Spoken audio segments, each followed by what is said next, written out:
Assalamualaikum warahmatullahi wabarakatuh. Selamat datang kembali di channel Cerita Perjalanan. Setelah bekerja hampir 6 tahun, akhirnya Hasan dipercaya memegang perusahaan. Di bawah komandonya, perusahaan tersebut maju dengan pesat.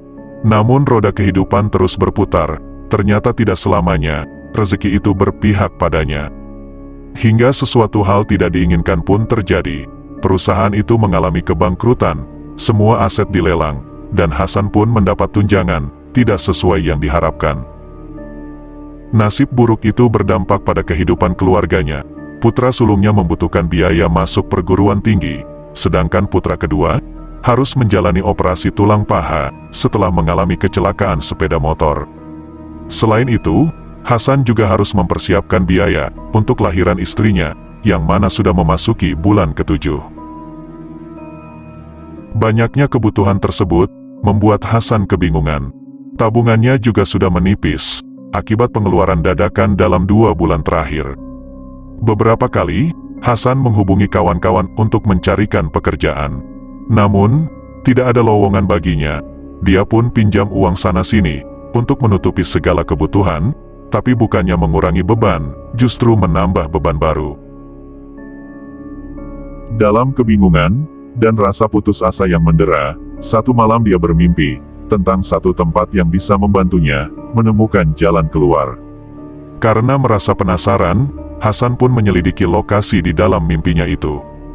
Ternyata tempat keramat itu memang benar-benar ada. Untuk mengambil keputusan yang berhubungan dengan makhluk astral, dia pun berpikir sampai beberapa hari. Yang pada akhirnya, dia pun kembali mendatangi tempat keramat tersebut. Kali ini, dia ingin menyelidiki lebih jauh tentang tempat tersebut. Ketika sampai di lokasi, pikirannya mendadak tidak menentu. Dia pun terpengaruh dengan bisikan iblis yang menyeretnya ke dalam dunia gelap. Hasan berjumpa dengan lelaki tua yang mengaku sebagai juru kunci tempat tersebut. Dan terjadilah satu penawaran tentang ritual mendapat harta yang berlimpah. Sang juru kunci memberikan saran demi kesuksesannya di kemudian hari, sehingga dia bisa menjadi orang terpandang dan memiliki harta yang melimpah.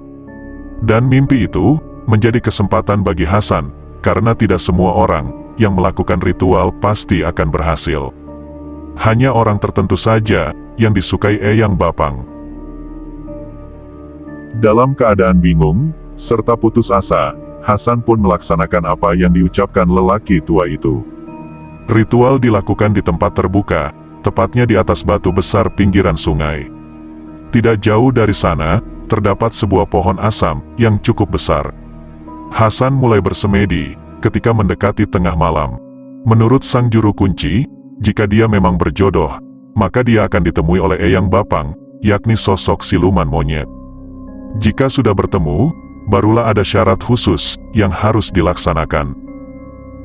Cukup lama ritual itu berlangsung, dan ketika waktu memasuki dini hari, barulah terdengar bisikan agar Hasan buka mata. Jantungnya berdebar tidak karuan ketika di hadapannya muncul sosok monyet berbulu gelap, matanya tajam menyala, sedangkan taringnya keluar. Sesaat kemudian, sosok tersebut melompat dan hilang di kegelapan. Sekarang, pulanglah, rezekimu sudah diantar ke rumahmu. Di antara gemericik air sungai, Hasan mendengar suara itu, menggema dengan cukup jelas. 4 hari berlalu, namun Hasan belum mendapatkan apapun dari ritualnya.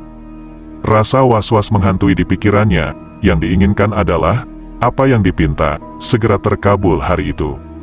Ketika melewati tengah malam, Hasan yang terjaga dari tidurnya, mendengar namanya dipanggil sebanyak 3 kali. Suara agak berat itu berasal dari samping rumahnya. Hasan beranjak, lalu menuju kamar di dapur untuk memastikan. Dia pun membuka jendela kamar yang digunakan untuk menyimpan alat-alat rumah itu. Pada saat hendak menengok keluar, tiba-tiba seberkas cahaya masuk melalui jendela tersebut. Perlahan cahaya tersebut menjadi kepulauan asap, dan lambat laut membentuk sosok makhluk gaib tinggi besar. Jelas kalau siluman monyet itu bukan yang ia temui sewaktu menjalankan ritualnya. Kali ini, sosok itu terlihat lebih garang dan menyeramkan. Seketika Hasan gemetar, disusul keringat dingin membasahi seluruh tubuhnya. Sosok siluman monyet itu kemudian menunjuk sebuah karung besar yang terletak di antara barang-barang. Pandangan Hasan langsung mengarah pada karung tersebut. Lalu dia mendengar suara menggema, yang mana isi karung itu bisa dipergunakan 2 hari lagi. Namun dengan satu syarat, anaknya yang sulung akan diambil sebagai tumbal. Hasan kembali menoleh hendak protes, namun makhluk gaib itu sudah lenyap. Kemana Hasan? Hasan terdiam di tempat, dadanya bergemuruh, dia kebingungan atas apa yang telah diperbuatnya. Sama sekali dia tidak menyangka, jika syarat yang harus dipenuhi adalah menumbalkan darah dagingnya sendiri. Di keesokan hari, Hasan coba menyembunyikan ketakutannya. Dia terus memikirkan tentang apa yang harus dilakukan, agar tidak ada penyesalan di kemudian hari. Dia mendengar radio yang berasal dari tetangganya. Secara kebetulan, channel itu menyarankan pengajian yang diasuh oleh seorang kiai cukup bernama. Dan secara kebetulan pula, isi ceramah menyangkut tentang pesugihan. Dari situlah, mata Hasan berkaca-kaca ketika ingat Tuhan. Selama ini, dia jauh dari kewajiban agama, bahkan dia tidak menjadi kepala keluarga, yang mengarahkan istri dan anak-anaknya pada agama, atau hanya urusan duniawi saja yang dikejar. Dari situlah, Hasan memutuskan untuk membatalkan niatnya. Tanpa membuang waktu, Hasan berkemas, lalu menuju lokasi tempat menjalankan ritual. Sesampai di pohon besar, dia bertemu dengan sang juru kunci, yang duduk bersilat di sana. Hasan langsung mengucap salam, dan duduk di hadapannya. Disusul kemudian, menceritakan tentang apa yang terjadi.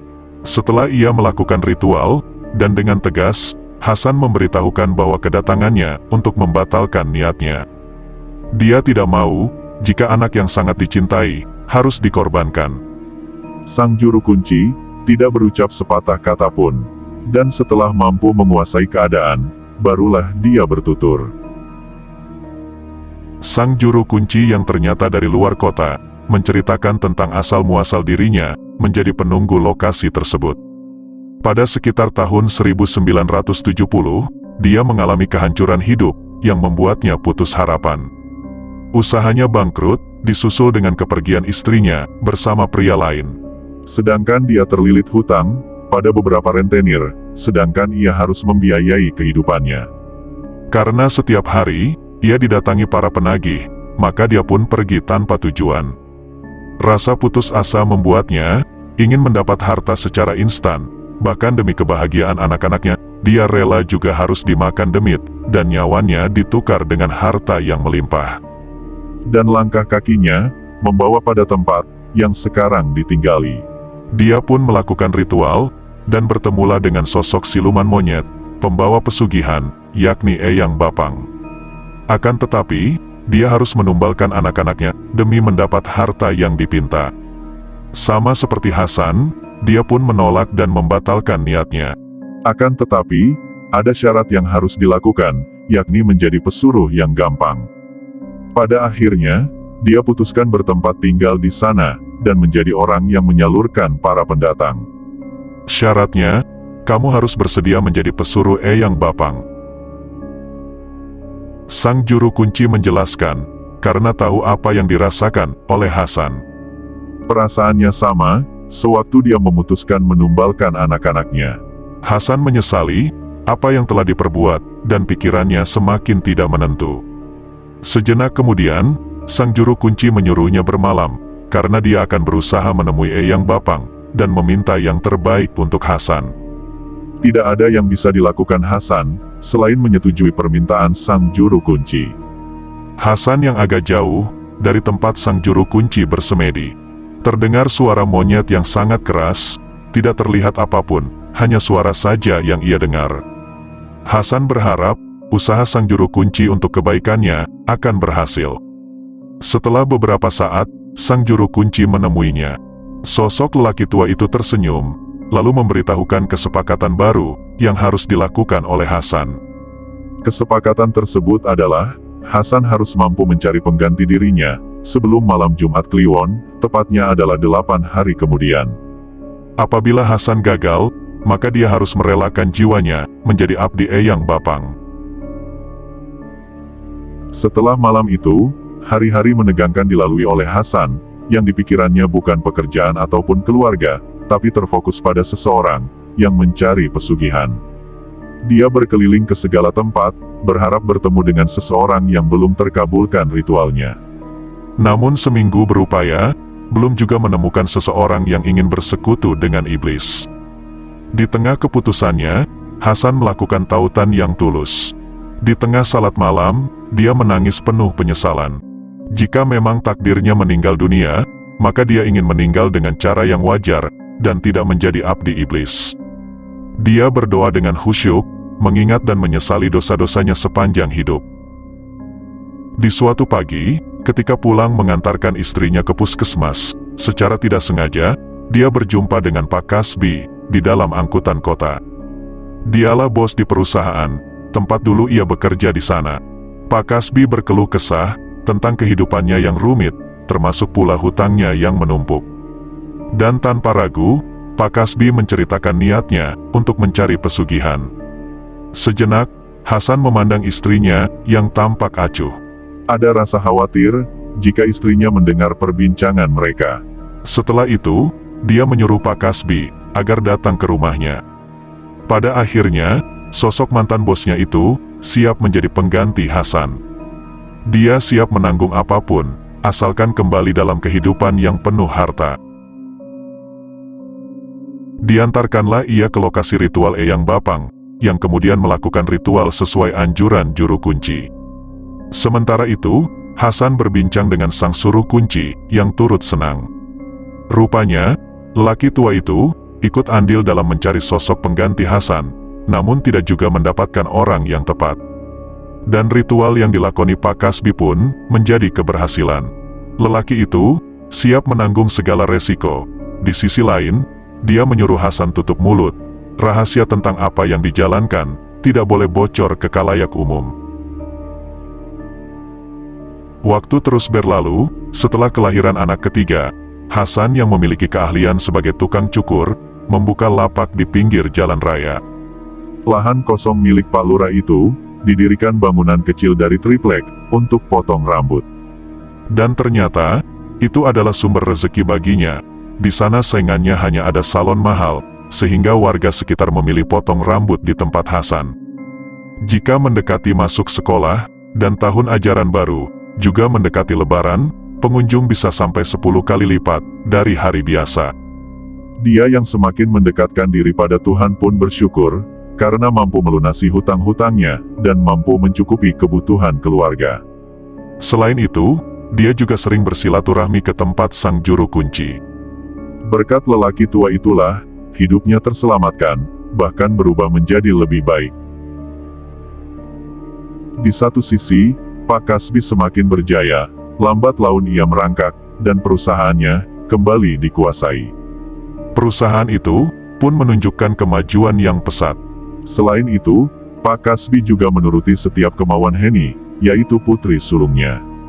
Apapun yang diminta Heni, pasti dituruti, hingga suatu hari, musibah itu pun terjadi. Pada waktu itu, sopir pribadi keluarga Pak Kasbi tidak masuk kerja karena sakit. Sedangkan Pak Kasbi mempunyai urusan di luar kota. Putrinya yang hendak pergi berbelanja pun tidak ada yang mengantar, sehingga terpaksa naik becak. Di tengah perjalanan, tiba-tiba ada mobil olengnya, kemudian menabrak panji pijat. Becak beserta penumpangnya terpental beberapa meter. Yang anehnya, si tukang becak tidak luka sedikitpun. Berbanding terbalik dengan nyawa putri Pak Kasbi, yang tidak terselamatkan. Gadis itu langsung meninggal dunia di tempat. Ia telah dipersembahkan oleh orang tuanya sendiri, sebagai tumbal pesugihan Eyang Bapang. Sekian cerita yang bisa saya bawakan. Jika kalian suka video ini, jangan lupa like, komen, dan subscribe, agar tidak ketinggalan cerita selanjutnya. Dan jika ada salah kata, ataupun ucapan, saya mohon maaf. Wassalamualaikum warahmatullahi wabarakatuh.